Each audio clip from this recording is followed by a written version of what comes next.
지금부터 여러분들에게 귀중한 말씀을 전해주실, 지금 뭐라고 되어 있습니까? 다 같이 한번 읽어보죠. 네, 여러분들의 자부심께서 서울에서 오셨습니다. 박세길 이사님을 소개해드리겠습니다.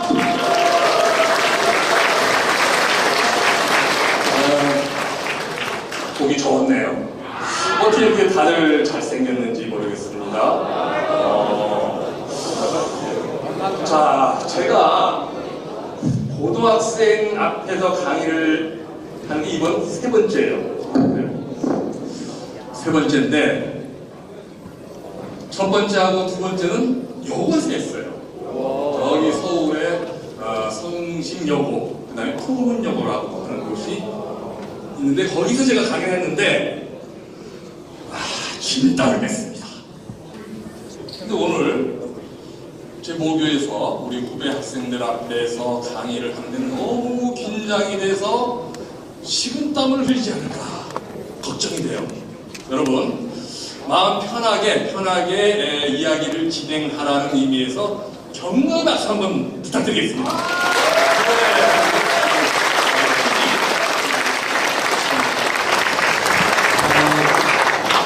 저는 26기 졸업생이에요. 졸업생이고 주위에서는 작가라고 불러줍니다. 작가라고. 인터넷 들어가면은 제가 쓴 책 소개가 많이 나와요. 대표적인 게 다시 쓰는 한국 현대사, 줄여서 다현사라고 그러는데 그 1권이 지금으로부터 딱 30년 전에 나왔습니다. 제가 알아요? 어떻게 알아요? 어머나. 예, 잠깐 일어나서 이런 사람입니다 하고 손 들어주고 일어나가지고. 자, 박수 한 번. 네. 조금 자랑을 해야지 제가 여러분 앞에서 좀 이렇게 여유를 좀 부릴 것 같아서 말씀드리면, 전부 이제 3권 들어서 구성된 책인데, 몇 년 전에 한겨레 신문에서 전면 기사를 하나 내보냈어요. 그 제목이 뭐냐면은 1980년대는 해전사, 1990년대는 다현사. 이게 그 기사 제목이었습니다. 무슨 얘기냐면 1980년대 제가 이제 대학 들어갔을 때인데, 대학 들어가서 나름대로 좀 현실에 대해서 비판적인 시각을 가져야 되겠다라고 하는 학생들이 필수적으로 읽었던 책이 해방 전후사 인식인데 줄여서 해전사예요. 그런데 이게 90년대가 바뀐 겁니다. 다현사라는 책으로. 근데 그 다현사라는 책을 누가 썼다고요? 제가 썼다는 거예요. 이게 대학생 특독서였어요. 자, 이 정도면은 여기 이렇게 써놓은 거에 크게 이렇게 못 미치는 사람 아니다는 생각이 들 겁니다. 자, 이야기를 시작을 해볼게요. 여기서 이제 제가 이제 임의로 10사람을 뽑았습니다. 가상 실험을 하는 겁니다. 10사람을 뽑아서 앞으로 사회에 나가면 뭐가 되고 싶습니까? 라고 이제 질문을 던졌어요. 쭉 대답을 하겠죠? 자, 그 다음에 제가 이제 두 번째 질문을 던집니다. 만약에 국가에서 여러분의 먹고 사는 문제를 기본으로 다 해결해 준다라고 가정하고 정말로 원하는 삶을 산다면 뭘 하고 싶겠습니까? 라고 하면은 그 10명 중에 상당수가 대답을 바꾸겠죠. 그죠? 바꾸겠죠. 바로 여기에 중요한 지점이 있습니다.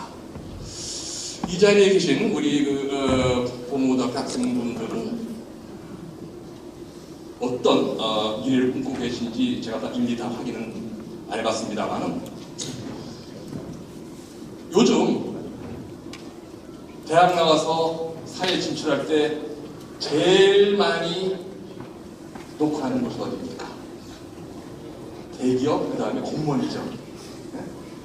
이 두 가지 공통점이 있죠. 안정된 직장입니다. 안정된 직장. 먹고 사는데 별 지장이 없이 마음 편히 10년, 20년, 30년 생활을 할 수 있을 것이라고 하는 기대감에 여기에 노크를 해요.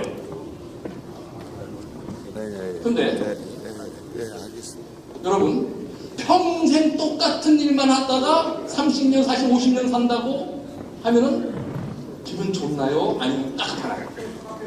깝깝하죠? 요즘 젊은 청년이 평생 똑같은 직업을 갖고 살다가 조용히 하직한다? 그렇게 생각한다면 조금 이상할 겁니다. 결국 따지고 보면은 이게 다 이제 배경이 있습니다. 자, 일제시대 때 독립운동이 있었죠. 그 다음에 1980년대까지 민주화운동이 있었어요. 누가 주도했느냐? 10대, 20대가 주도했습니다. 자, 우리 선생님들 들으시면 어떨지 모르겠습니다만 제가 이곳 동부고등학교 다닐 때 매년 한 번씩 퇴고를 했어요. 그게 그때 당시 전통이었습니다. 그런데 1997년 외환위기를 겪으면서, 자, 외환위기 잘 기억이 안 나시죠? 왜냐하면 태어나기 전일이니까. 응? 저는 엊그제 같은데 우리 학생들은 태어나기 전이라고 감사할 거예요. 그 외환위기를 딱 겪으면서 한국 사람들의 심리구조가 완전히 180 바뀝니다. 세상이 워낙 험악하게 돌아가니까 야, 전부 나부터 살고 자. 그러면서 자식 앉혀놓고 하는 얘기가 뭐냐? 자, 엄친아라는 말이 뭐의 준말인가요? 엄마, 친구, 아들. 자, 엄마가 여러분과 같은 아들을 앉혀놓고서 이야기를 들어갑니다. 얘야, 엄마, 친구, 아들은 말이야, 뭐 대기업에 취업했는데 돈도 잘 벌고 그렇게 좋다더라. 너 딴 생각 말고, 허튼 생각 말고 공부 열심히 해가지고 대기업 시켜. 계속 그냥 세뇌를 시키는 거예요. 그렇게 저희 기성세대가 젊은 청년 세대를 기를 죽이고 주눅을 들이고 죽이고 만들었습니다. 거기서 좀 벗어나면 죽는 줄 알아요. 그렇게 만들었어요. 근데 이게 이제 뭐가 문제냐 하면은 자승자박, 자기 한정을 파는 결과를 전혀 안 있습니다. 왜 그러냐? 자, 요즘 이제 우리 경제 돌아가는 거 관련해서 말씀드리겠는데, 한 국가 경제가 굴러가려면 성장 엔진이라는 게 있어야 돼요. 이게 과거에는 대기업이 그 역할을 했습니다. 대기업이 쭉쭉 뻗어나가면 연쇄적인 효과로 인해서 국민 경제가 활성화되는, 그래서 일자리도 쭉쭉 만들어졌던. 근데 이 시절은 다 지나가고 있습니다. 세계적으로 보편적인 추세인데, 대기업이 잘 나가야지 경제 전체가 살아났던 이런 과정을 뭐라고 표현하냐면 낙수효과라고 해요. 낙수효과. 낙수는 우리 위에서 아래로 떨어진 거죠. 자, 이게 어떻게 바뀌고 있느냐? 대기업을 대신해 새롭게 부상하고 있는 성장 엔진은 벤처기업입니다. 벤처 창업이 새로운 기술을 선보이면 이 기술을 기존 기업이 흡수해서 쭉쭉 커나가는, 이것을 가리켜 낙수 반대말이 뭘까요? 그렇죠. 네. 분수 효과가 하는 겁니다. 이렇게 바뀌고 있어요. 미국도 중국도 이렇게 다. 근데 벤처 창업을 어떤 사람들이 주도를 하느냐? 자, 벤처가 무슨 말이죠? 우리말로? 모험이란 말이죠. 모험은 나이 지긋한 분들이 잘할까요? 정도 팔팔한 분들이 잘할까요? 그렇죠. 미지 세계에 대한 호기심으로 눈빛이 반짝반짝 빛나는, 실패를 두려워하지 않는, 모험 자체를 즐길 수 있는 젊은 사람들이 몫입니다. 실제 실리콘밸리의 역사를 아우르겠던 창업의 대부분은 20대 중반들이 했던 것들이었어요. 자, 그런데 앞서 외환위기 이후에 우리의 그 젊은 세대들은 그 부모 등살에 기가 죽고 주눅이 들고 움츠러들 들었다 했죠. 여기다가 한국 또 뭐가 문제냐면 벤처 창업이 왕성히 이루어지는 말입니다. 가장 중요한 게 뭐가 필요하냐면은 실패를 뒤로잡고 과감히 도전할 수 있는 그런 환경이 만들어져야 돼요. 이것을 어렵게 실패의 사회적 자산화라고 합니다. 뭐라고? 다시 한번 실패의 사회적 자산화. 뭐냐면은 실패가 오히려 자산을 인정받는, 실패를 하면 할수록 점수가 높아지는, 그래서 서로 끌어가려고 하는, 실패를 두려워할 이유가 없는 그런 환경이 가장 중요한 요소인데 한국은 이게 안 돼 있어요.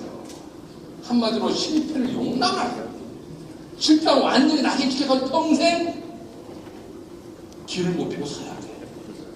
그 결과 한국에서 젊은 사람들의 창업률은 0.8%예요. 0.8%입니다.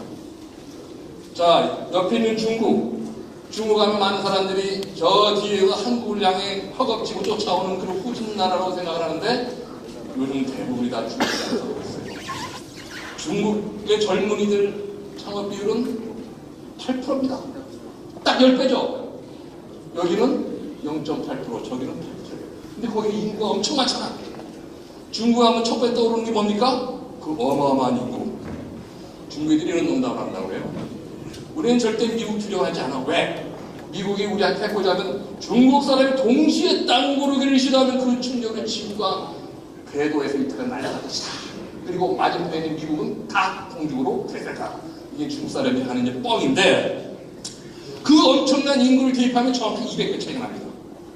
한국에서 젊은 사람이 한 건 창업을 할 때 중국에서는 200건 창업을 해요.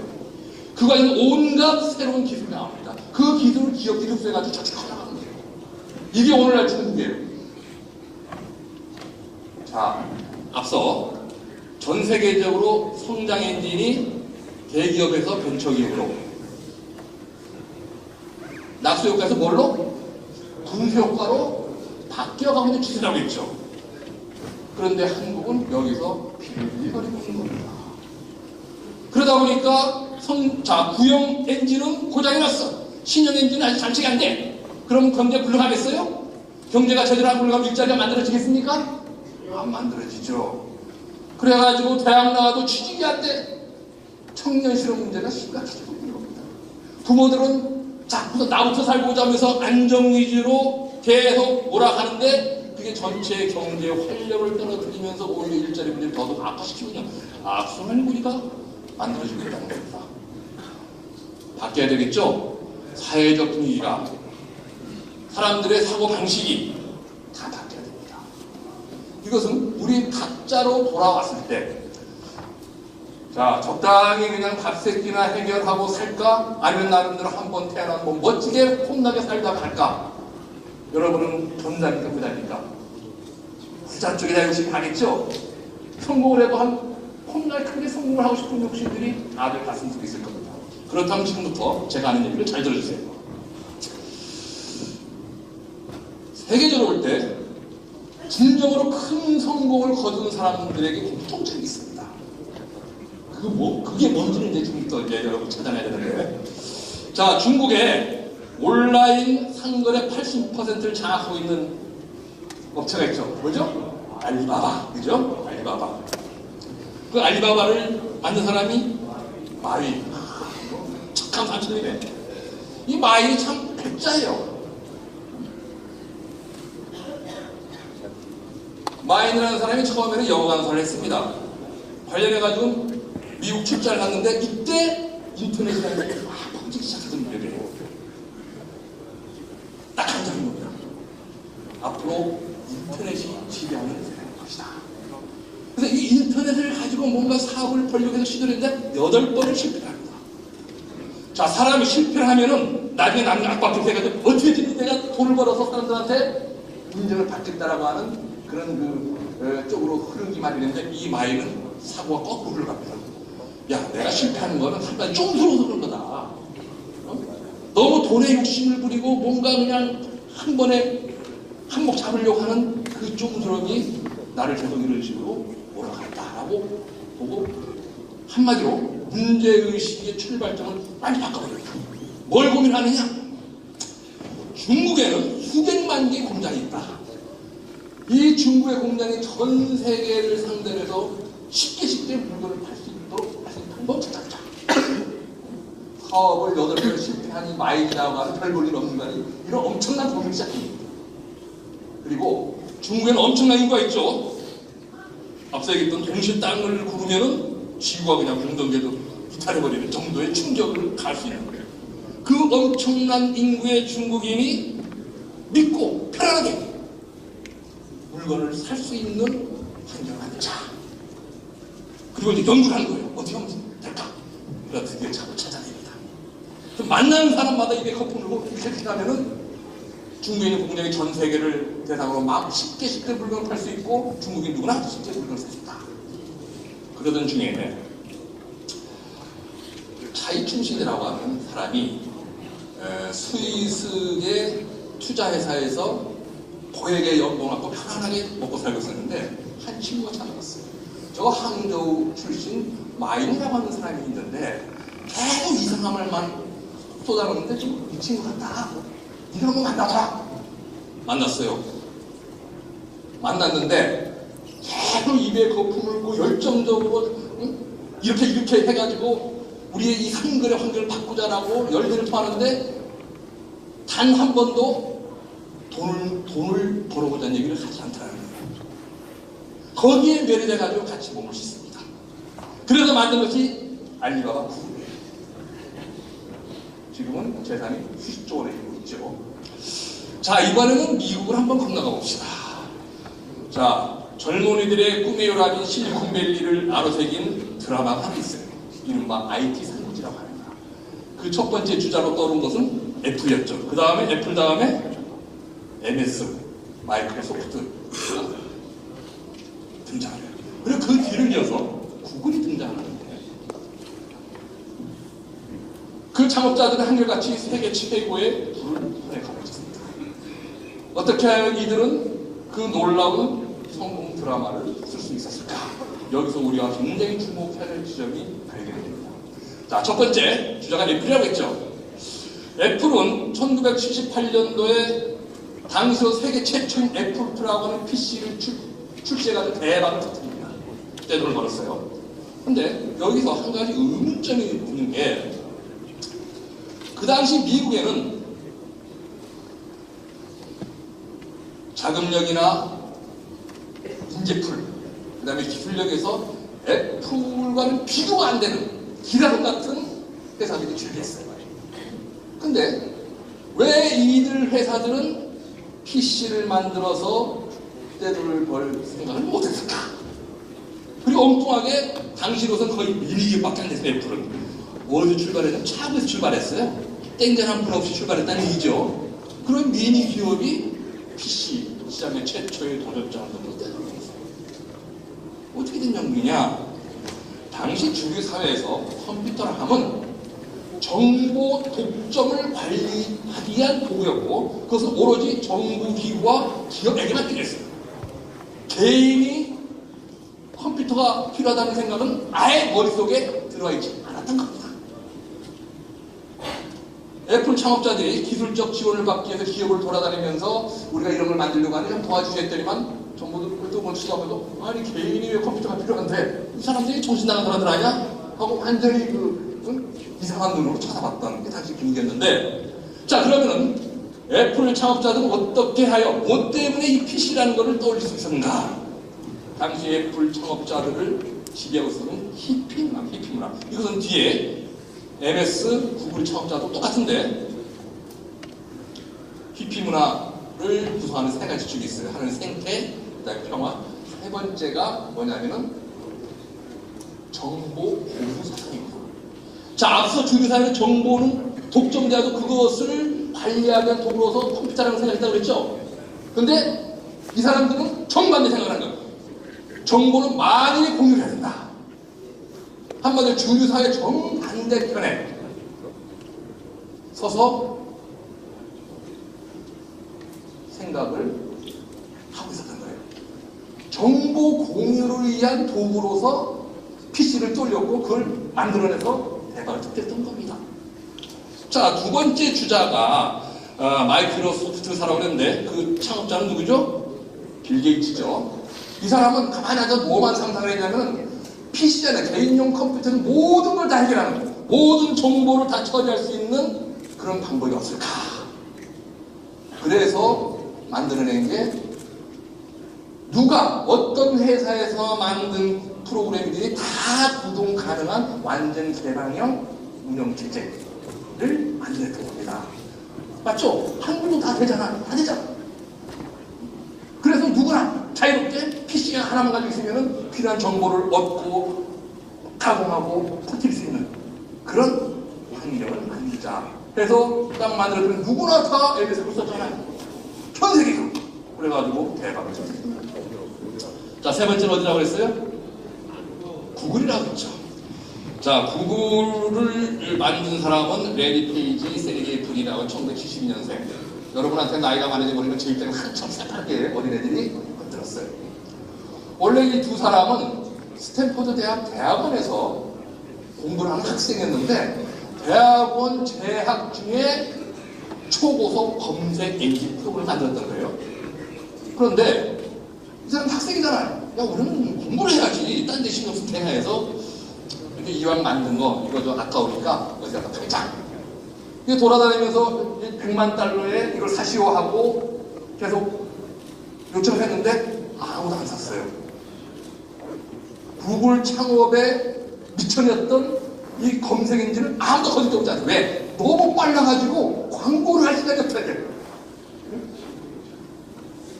그 당시 사람들의 일반적인 생각이었습니다. 그래서 어쩔 수 없이 그러면 우리가 회사 차려야 되겠다 해서 만든 게 구글이었습니다. 근데 이 두 사람은 구글을 만들면 뭐에만 신경 썼냐면 전 세상의 모든 정보를 집대성에서 누구나 쉽게 이용하자. 이거를 자신들이 구글을 만든 이유 바로 비전 산업. 두 사람 오늘 여기에만 신경 써. 그래서 그 당시 그 일반적이었던 배려 광고 다 없애버립니다. 사용자 입장이 불편하다고. 자, 어쨌든 회사를 차렸으니까 투자를 받았을 거 아니에요. 투자를 한 쪽에서는 이사로 참여했습니다. 이사로 참여했는데 이 두 창업자가 레리 페이지, 세르게이 브린이라는 두 사람이 오로지 자신들이 내세우는 비전, 다시 한번 얘기하면 세상의 정보를 집대성에서 누구나 쉽게 이용하자라고 여기에만 신경을 써서 돈 벌 생각을 안 하더라는 거예요. 근데 결국 구글 환경에 맞는 독특한 광고 기법이 개발되죠. 에디지라고 하는 여기서 이제 대박이 납니다. 한마디로 이 광고 수를 다 긁어먹었는데, 자, 세 기업의 창업자 간의 공통점이 있죠. 정보 공유하는 그들이 간직하고 있던 신념, 그리고 그것을 표현하고 있던 비전에 모든 것 관심을 쏟았습니다. 그걸 우선합니다. 그랬더니만 결과적으로 내 노래를 부른다. 이런 천들 같은 얘기죠. 자, 이제 저 중국과 저는 미국 얘기해서 이제 어디로 가야 돼요? 빼놓을 수 없는 문제겠죠. 아, 이거는 그냥 굳이 얘기하면 괜찮아요. 한국 시간도 별로 없는데. 자, 우리가 살고 있는 대한민국으로 돌아봅시다. 과연 대한민국에 내놓으라는 기업인들은 뭔 생각을 가지고 지나온 세월을 헤쳐왔을까? 대한민국에서 제일 큰 기업 매출의 기준은 어디입니까? 삼성전자죠. 7톤, 2톤. 뭐 삼성전자 좋아하는 사람이 나 아는 사람이 싫어하는 사람인데 그건 관계없이 그 삼성전자 중에서 가장 비중이 큰 제품이 뭐예요? 요즘 잘 나가는 반도체죠. 반도체. 압도적으로 그 많은 비중을 차지하는 반도체로부터 벌어들일 수익 비중이 너무 커서 이제 좀 오늘 걱정이라고 얘기하는데, 이 반도체 개발의 역사를 한번 돌아보면 여기서 뭔가 또 우리가 또 주목해야 되는 것이 발견이 돼요. 그때는 회장이 아니었지만 요즘 통상량 회장이라는 칭호를 붙이니까 제가 그냥 이건희 회장이라고 부르겠습니다. 이 이건희 회장이 부도난 한국 반도체라고 하는 회사를 인수하면서부터 반도체 개발이 시작됐는데 그게 1975년도입니다. 까마득한 옛날 얘기죠. 근데 당시 삼성은 기껏해야 흑백 TV를 만들어 판매하던 그런 회사예요. 삼류전자 회사였던 거죠. 그런 삼성이 반도체 개발에 착수한다니까 주변에서 어떤 반응을 보였냐? 자, 외국에서는 한마디로 콧방이 꼈어요. 미친놈. 죽으려고 환장했지. 국내 분위기도 다르지 않았습니다. 정부 추적 연구 기관인 한국개발연구원 KDI라고 그러죠. 여기서 아예 공식 보고서를 내서 한국은 반도체 사업이 맞지 않다. 그러니까 저봐라. 괜히 그 무리한 욕심 부리지 말고 언론에서는 대놓고 삼성에도 반도체 관련 대규모 투자를 하니까 이게 그 당시 공식 회장을 직함을 했던 분이 이병철 회장이었는데 이병철 회장의 마지막 투자가 될 거다. 요 투자로 삼성은 망해서 사라질 거다라는 기사를 대놓고 보도했어요. 이걸 다 무시하고 갑니다. 반도체 업계는 이미만 살아나는 것이에요. 치킨 게임이 노상 횡행하면서 나머지 2, 3년 다 아웃되는 그런 쌀벌한 곳인데 이 삼성이 일본을 제치고 메모리 반도체 세계 1위에 올라서는 게 언제냐면 1992년도예요. 1975년부터 몇 년 세월이 흘렀나요? 17년. 자그마한 17년이 흘렀고 그 기간 동안 엄청난 총락적인 적자였습니다. 자, 수익만을 바라봤다면 단지 돈만을 머릿속에 그렸다면 아마 중도의 폭이 됐을 가능성이 8%예요. 왜? 야 이러다가 빼다 다 바라봤겠다. 그렇잖아. 삼성, 그룹, 계열사도 이런 게잖아요.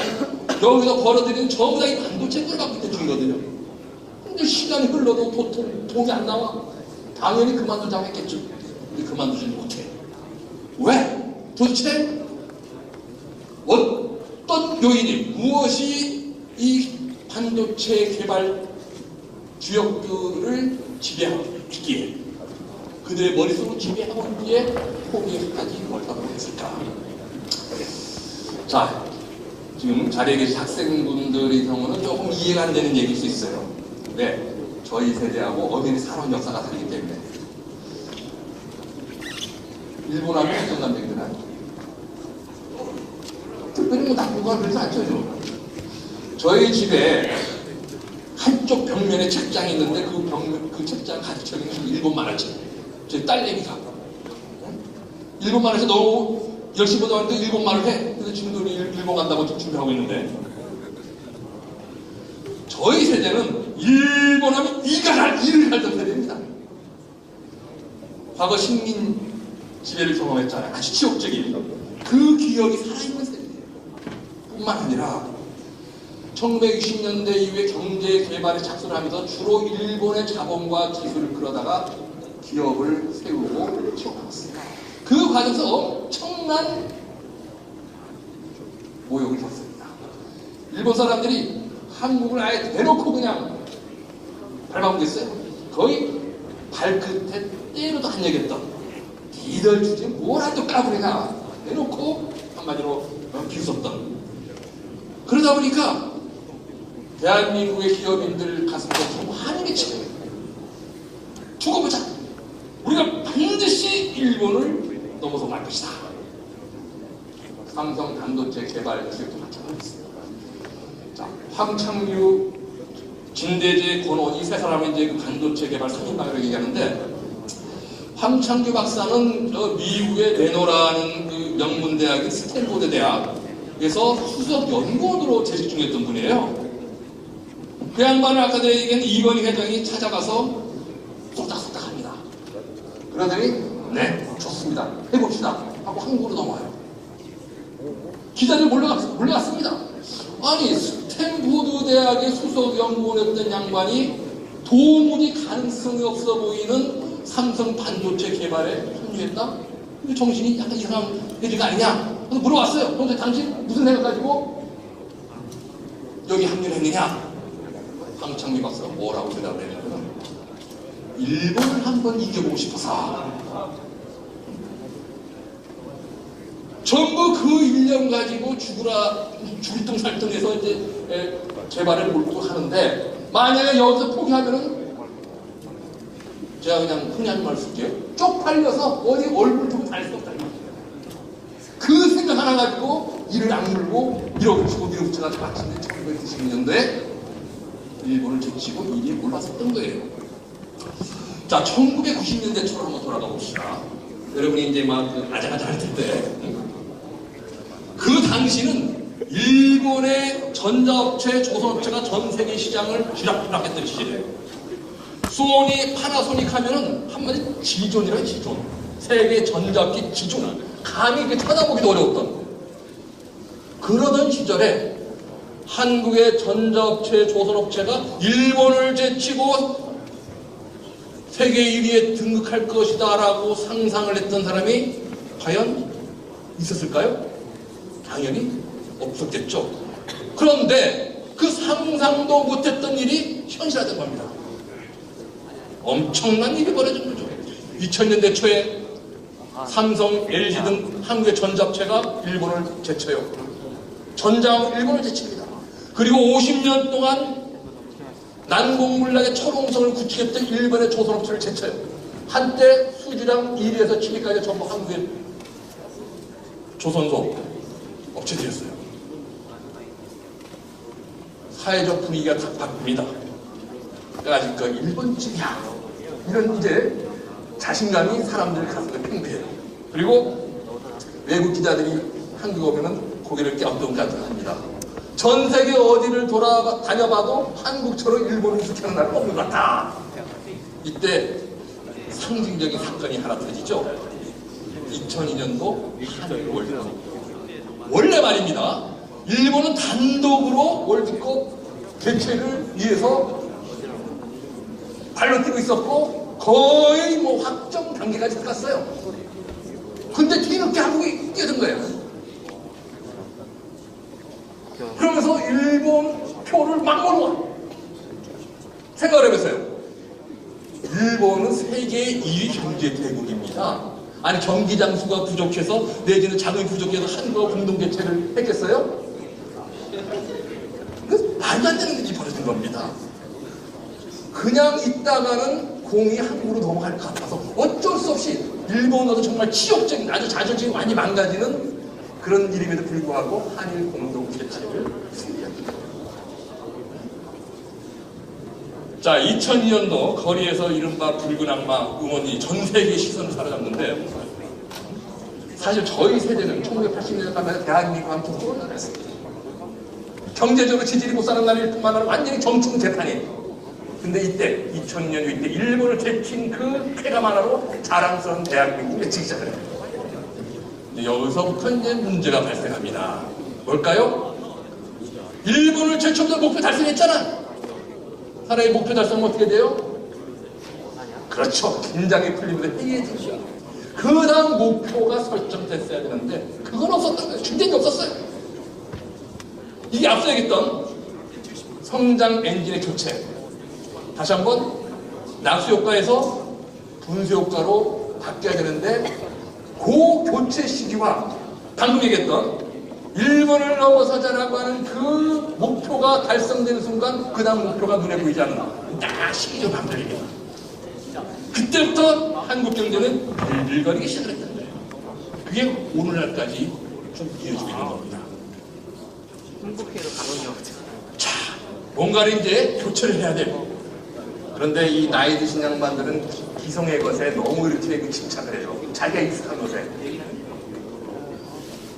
익숙한 것에 집착하지 않고 뭔가 새로운 것을 추구하는 그런 성향이 강한 사람들은 누군가요? 젊은 청년들입니다. 여러분들이 해야 되는 것입니다.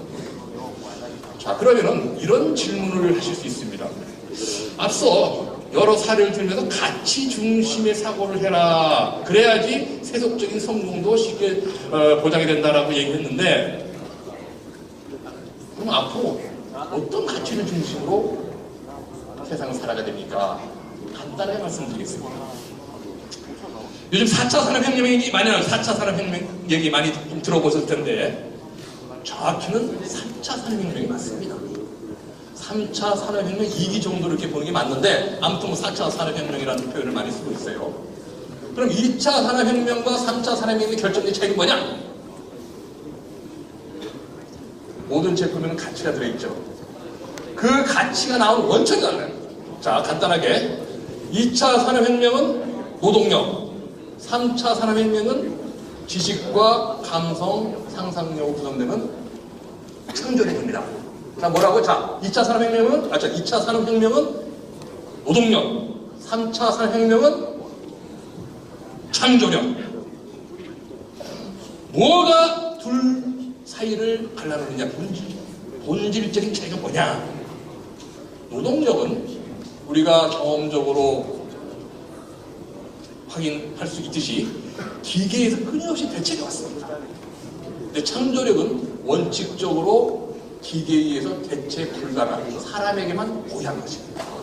이 사람에게 고유한 창조력을 가치 창출의 원천으로 삼는 것이 바로 3차 산업혁명이고 그 연장으로서 4차 산업혁명인데 요 얘기를 들으면은 눈치 빠른 학생은 금방 중요한 결론 하나를 도출해내요. 뭘까요? 앞으로 살아남으려면은 나한테 뭐가 있어야 된다? 타인이나 기계에 의해서 대체 불가능한 나만의 고유한 원, only one, 그게 있어야 된다. 그게 앞으로 여러분이 줄기차게 고민해서 해결해야 될 과제입니다. 우리 교육계가 해결해야 될 가장 큰 과제예요. 사람의 고유한 창조력이라고 했어요. 그 얘기는 앞으로 이제 우리 경제도 사람을 중심으로 돌아가야만 제대로 힘을 받을 수 있다는 그런 얘기를 하는데, 자, AI 딱 떠오르면 뭐가 있을까요? 예? 예, 저도 다 좋습니다. 빼놓을 수 없는 것. 이세돌 구단을 제압했던 알파고. 예, 알파고 고등학교 이름인가요? 예. 자, 그 알파고 때문에 사람들이 AI 하면은 기가 죽기 시작했어요. 야, 이 AI라는 놈이 나타나서 사람들 일자리를 다 뺏어갈 수 있겠구나. 근데 AI라고 하는 요게 어디서 나타났습니까? 저 하늘에서 이상한 그 달걀이 뚝 떨어져, 알이 뚝 떨어져 거기서 A하고 나타난 아이가 AI인가요? AI 누가 만들었어요? 사람이 만들었잖아, 사람이. 요 사실을 놓치면 안 돼요. 자, 근대 이후에 사람은 인간의 어떤 특정한 기능을 대체할 기계를 끊임없이 만들어왔고, 그 기계는 인간보다 그 분야에서만큼 월등히 더 우월했죠. AI도 마찬가지입니다. 어떤 분야에서만 인간보다 뛰어난 분야예요. 현재 인간보다 뛰어난 분야가 하나 있습니다. 그게 바로 게임이었던 그 게임 분야에서 이세돌을 불렀던 거예요. 나머지는 인간의 아직 발전도 못하고 있습니다. 그 분야 전문가들은 정확히 이렇게 표현해요. AI 지능 수준은 정확히 G 수준이 돼요. AI 로봇 전문가들은 그 분야를 기술적으로 파면 팔수록 야, 인간이 정말 대단한 존재구나 를 새삼스럽게 깨닫는다고요. 예를 들면은 로봇 공학에 굉장히 고난도의 기술이 하나 뭐냐면 로봇이 계단에 올라가는 거예요. 계단을. 근데 사람 계단 잘 올라가잖아요. 이거 아무것도 올라가면 된 거지? 그게 별거야? 하고 잘 올라가요. 근데 로봇 공학자 입장에서는 그게 굉장히 신기롭게 보이는 거예요. 야, 사람이란 참 대단한 존재야. 뇌 안에 무려 천억 개나 되는 뉴런이라는 뇌세포가 있죠. 이 뇌세포가 단말기 기능을 합니다. 여러분이 다 갖고 있는 스마트폰 기능을 해요. 그리고 지들끼리 교신을 합니다. 그 경위수가 우주 안에 있는 소립자수가 많죠. 무슨 얘기입니까? 이 뇌라고 하는 건 또 하나의 우주인 거예요. 그 잠재력은 어마어마합니다. 앞으로 그 사람에 대해서 얼마나 잘 이해하느냐, 그게 결국 그 사람의 운명을 결정할 겁니다. 여러분 의대 가시려고 하는 분들 여기 많이 계시죠? 잘 들으세요. 2035년 되면은 AI가 현재 의사가 하고 있는 작업의 70%를 대신할 것이다. 그럼 의사는 뭐 하죠? 사람의 마음을 잘 읽고 잘 보듬어주고 다스릴 수 있는 그러한 의사는 살아남습니다. 그 능력이 없는 의사는 AI한테 다 자리 내주고 거리로 내앉습니다. 실제로 제 동네에 제가 이제 발을 다쳐서 갔는데 이거 고쳐봐야 뭐 돈도 안 될 것 같은 그런 식으로 계속 툴툴거리면서 대충 치료하고 나가라고 그러더라고요. 그때 저는 판단했습니다. 아, 이 병원 오래 못 가서 문 닫을 것이다. 아니나 다를까 며칠 뒤에 가서 보니까 문 닫았거든요. 반면에 손님이 들리는 그런 병원들이 있어요. 한 의사가 아주 다정다감하게, 예를 들면 할머니가 오면은 오늘도 며느리가 속을 썩이던가요? 그럼 잊으시고 잘 부어줘. 그럼 치료가 잘 돼. 이런 의사가 나올 것이다. 참고하시기 바랍니다. 사람을 중심으로 사람을 잘 이해하고 사람에게 어떻게 내가 접근할지를 집중적으로 고민을 하시라. 그러면 분명히 새로운 미래가 열 것이다. 자, 이렇게 이야기하면 이제 마지막 질문이 저한테 던져질 수 있습니다. 그렇게 얘기하는 선배님은 어떻게 살아오셨습니까? 뭐 말은 뭐 이렇게 저렇게 하는데 정작 당신은 어떻게 살아오셨습니까? 라고 이렇게 질문하실 수 있잖아요, 그죠? 간단하게 말씀드리겠습니다. 제가 2000년대 초반까지는 소위 이제 우리 사회에서 아주 급진적인 좌파 운동에 상당히 영향력 있는 리더로 살았었어요. 뭐 안 좋게 그냥 꼴수 운동권이 이제 뭐 표현하는데, 근데 어느 순간 이게 아니다라는 판단이 들었던 겁니다. 내가 나름대로 신념으로 간직했던 그 사유 체계가 변화하는 현실과 안 맞다, 맞지 않다 라는 판단을 합니다. 그래서 결심을 했습니다. 그렇다면은 전혀 새로운 원리와 방식으로 작동하는 새로운 경제 모델을 찾아보자. 제가 자, 그런데 새로운 모델을 찾으려면 기성의 것으로부터 자유로워져야 돼요. 기성의 권위, 질서, 이해관계로부터 완전 자유로워지지 않는 한 진정한 새로운 것을 찾기가 어렵죠. 자, 그러면 기성으로부터 자유로워지려면 뭐가 필요할까요? 모든 것을 포기해야 되는 거죠.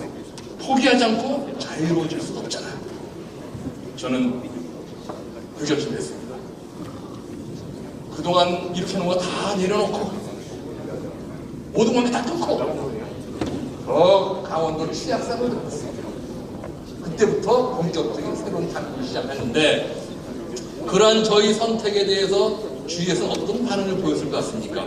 와 하고 박수를 치면서 열광하고 지지를 보내고 그랬을까요? 아니죠. 아주 다 날카롭게 깨뜨리고 계시는데, 상상 초월의 비웃음과 조롱, 비난과 험담이 난무했습니다.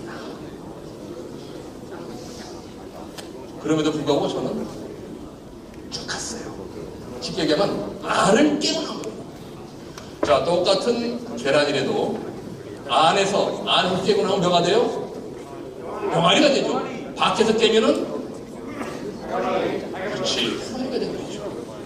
저는 안에서 깨고 나오는 새로운 생명을 얻지 않은 지난한 출발을 한 거죠. 2012년도에 저는 사람들에게 사람 중심 경제라는 새로운 타조를 던졌습니다. 현실은 철저히 돈을 중심으로 경제가 돌아가죠. 그건 사람들에게 하나의 상식과도 같은 현상입니다.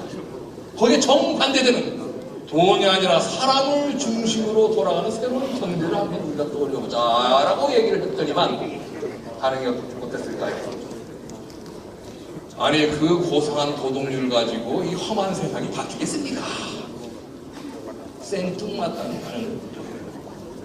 그로부터 몇 년 뒤에 좀 더 정돈된 이론 체계를 갖춰서 다시 한번 세상에 내놨습니다. 사람 중심 경제다. 그랬더니만 이번에는 방향은 대충 맞는 것 같은데 너무 좀 막연한 것 같습니다. 그리고 설령 되더라도 다음 세대나 가능한 얘기 아닐까요? 이런 단어도 있습니다. 자, 다시 한 번 더 독하게 맘먹고 계속 심화 발전시켜서 올해 1월쯤에 두 번째 프림 전쟁이 온다라는 제목의 책에 또다시 사람 중심 경제라고 하는 이 문제식을 담아서 딱 제출했더니만 이 내용을 접한 사람들은 공통적으로 현실성이 없다거나 막연하다거나 먼 훗날의 얘기라고 아무도 얘기하지 않았습니다. 오히려 현장 경영자, 경영 일선에 있는 사람들은 반드시 가야 하고 갈 수밖에 없고 감으로써 모두가 이익을 볼 수 있는 그런 새로운 모델이다. 적극적으로 지지하기 시작해요. 그러면서 이제는 도저히 상상도 할 수 없었던 기적과 같은 일이 일어납니다. 예상치도 않았던, 전혀 기대하지도 않았던 사람들이 지지를 보내면서 계속 흥미를 내요.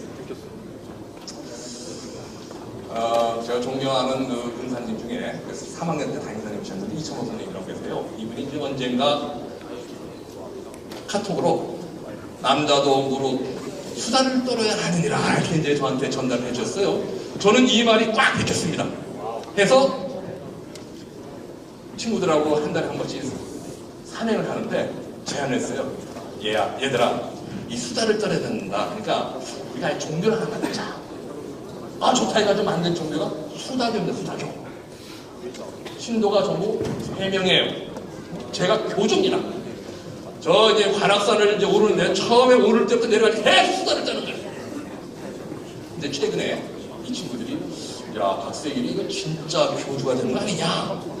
왜냐하면 이제 어쨌든 사람 중심 경제라고 하는 새로운 메시지를 내놨는데 여기에 공감하는 사람들이 빠르게 네트워크를 형성하면서 쭉 새로운 흐름으로 구상을 하기 때문에 거기에 제가 이제 교주가 되지 않겠냐 이제 농담 반 진담 반을 얘기를 하는데 저는 1000개 업체를 이렇게 얘기해요.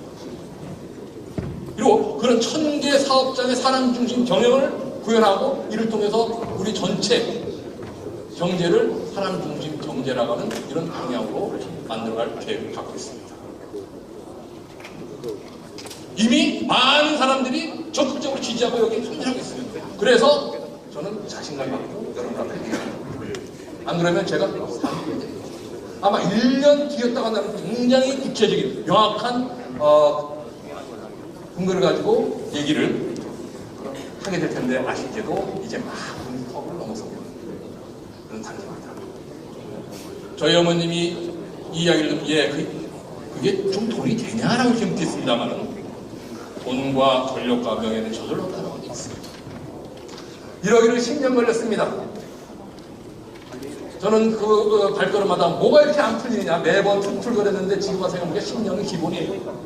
뭔가 하나 목표를 정하고 나름대로 거기에 전념해서 돌파를 하려면 10년이 기본이다. 앞으로 여러분 살 때 뭐 그까이 그 10년 정도야 가볍게 생각하시고 한번 도전을 해보시기 바랍니다. 자, 오늘 진행된 모든 이야기를 짧은 몇 가지 말로 정리해서 한번 다시 적어보도록 하겠습니다. 발칙하고 당찬 고문이 최고. 이것을 제가 먼저 하면 여러분이 크게 한번 외쳐보시기 바랍니다. 자, 끊어서 하겠습니다. 자, 발칙한 당찬 고문인 최고. 다시 한번 발칙한 당찬 고문인 최고. 자, 수고 많으셨습니다. 감사합니다.